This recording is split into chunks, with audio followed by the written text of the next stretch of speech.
We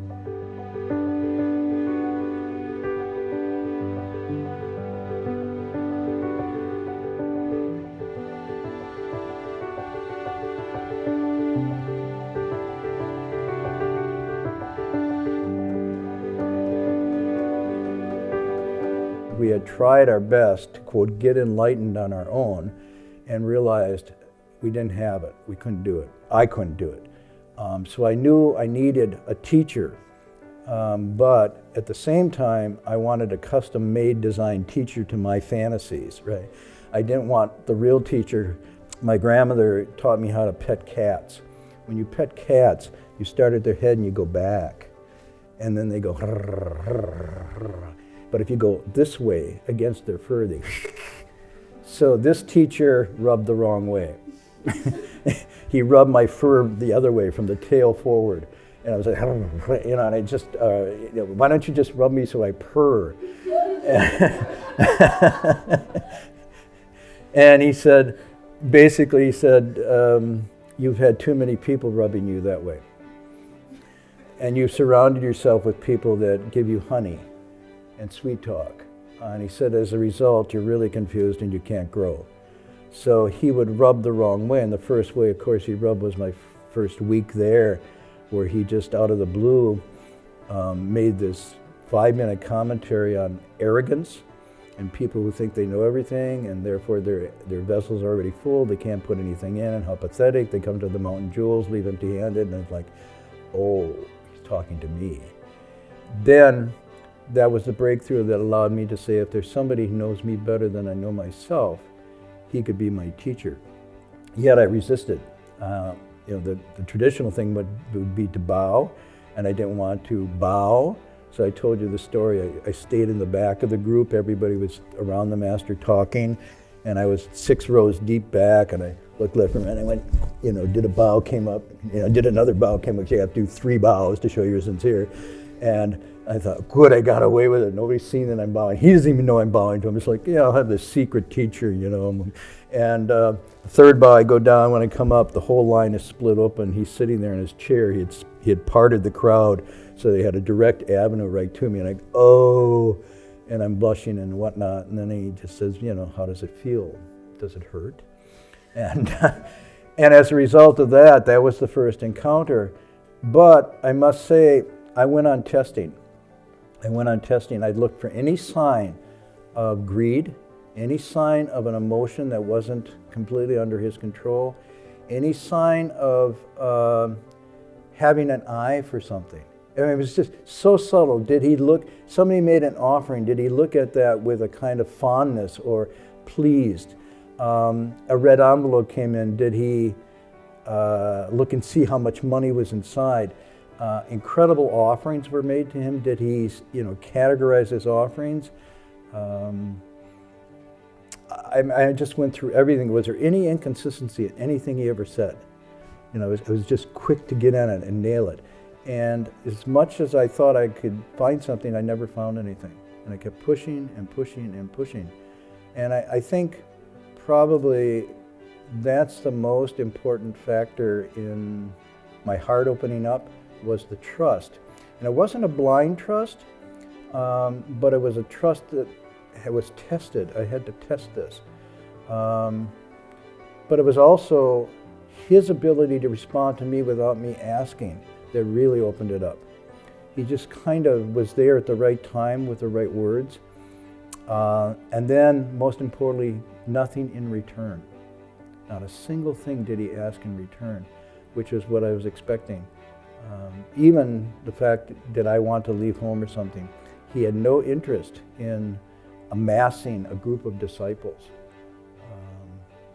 And so if you wanted to leave home, you didn't want to leave home. As Dharma Master Hsuan was saying last night, she wrestled 8 hours whether to take the precepts. And she finally goes and says, I think I want to take, okay, fine. It was like, and the same thing happened to me. I thought, okay, I think I'm going to leave home, and a big fanfare, and I go up to meet with him, and he's having his lunch, and Master Hua, I think I want to leave home. And he goes, think you want to leave home? What do you mean, think?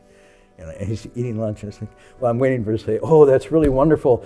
Look, at special disciple wants to leave home. And he says, past the soy sauce. You know. Well, and he says, why are you asking me? What? Well, I thought, he says, you don't think about leaving home. You either leave home or you don't. What do you know? He says, are you thinking about eating? He's food. And I said, what? And he said, no, you eat food and then you're full. You don't, and so he gave this analogy, and I was like, wow, he doesn't even want me.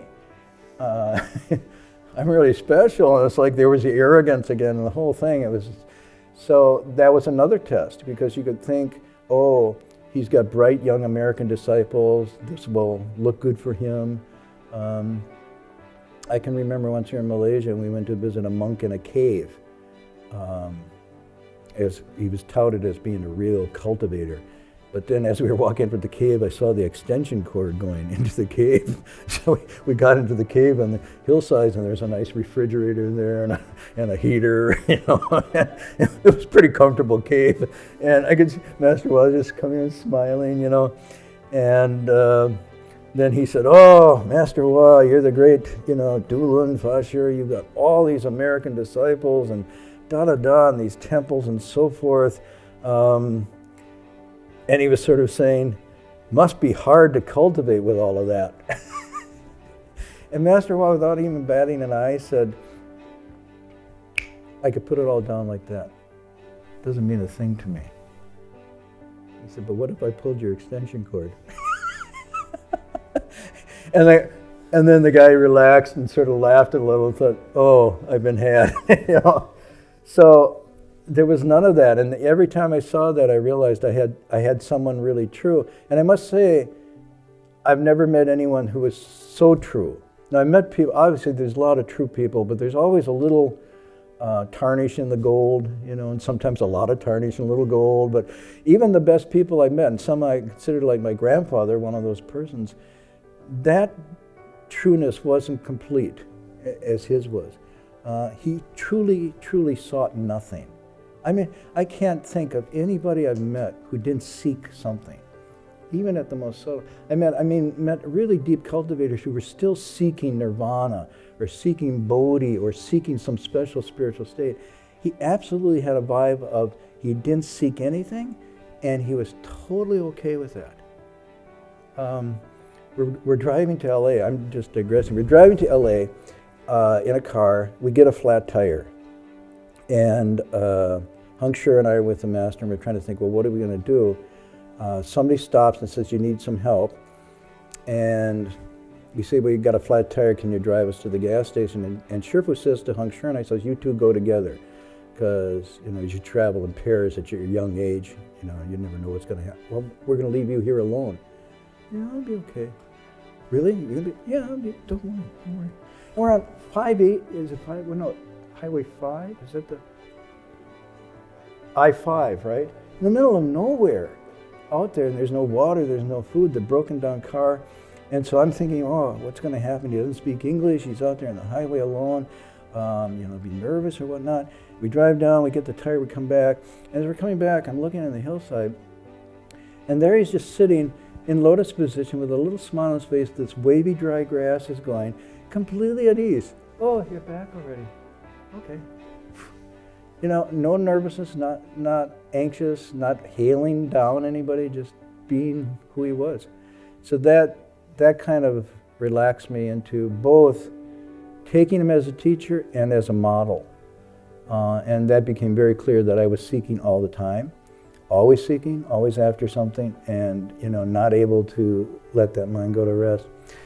That, I guess, is how the relationship changed. And it changed from skepticism to distrust to trust and confidence in. And at the same time, I don't say we ever got closer. This is really a funny thing. You think with time, with relationships, you get closer. I got closer to my true self. I didn't get closer to him. To this day, I don't know who he was or what that was about. I really can't say I knew Master Hua. But I got to know myself a little bit better through that encounter. And maybe there wasn't any Master Hua to know. Maybe truly that's what no self means. He was a person without a self. You know, there was there's an expression, a person of the way with no mind. And that was it. You encountered him, and it was just a gateway into all sorts of things, but you'd say, where was he? And that's why he said, I came from empty space, I returned to empty space. What did he mean by that?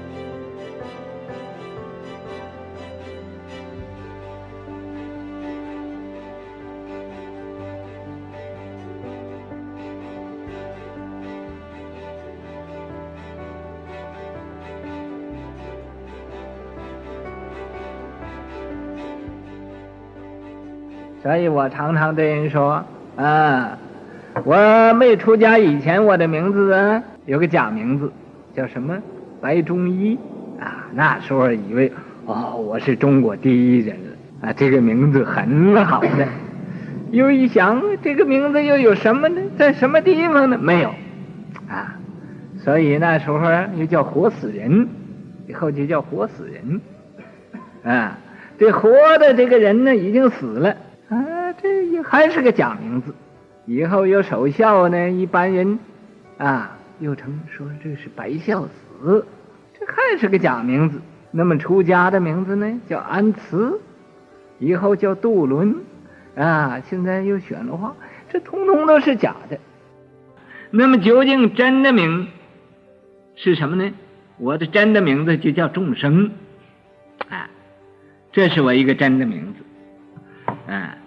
再还有一个真的名字叫佛为什么呢？众生可以成佛，我将来等到一切众生成佛了，我就成佛。你说这个名不对吗？我又要叫心因为众生和佛都没有除去你的一念心，所以这个心这也是我一个真名字。心佛及众生是三无差别，这三个没有什么分别，所以这三个是我的真名字。你们要找真，你们师父是谁？说我们师父就是众生我们师父是谁？是佛我们师父是谁？是我们的心。除了这三个，那都是假名字。这三个你要只照它是真的吗？那也又错了，也不是真的。就好像我告诉那个白胜法师说是，我说我这个卡片上有三个名字，一个安慈，一个杜伦，一个选化，但是这三个名字哪一个名字也不是我的真名字。什么是我真的名字呢？虚空我真的名字就是虚空。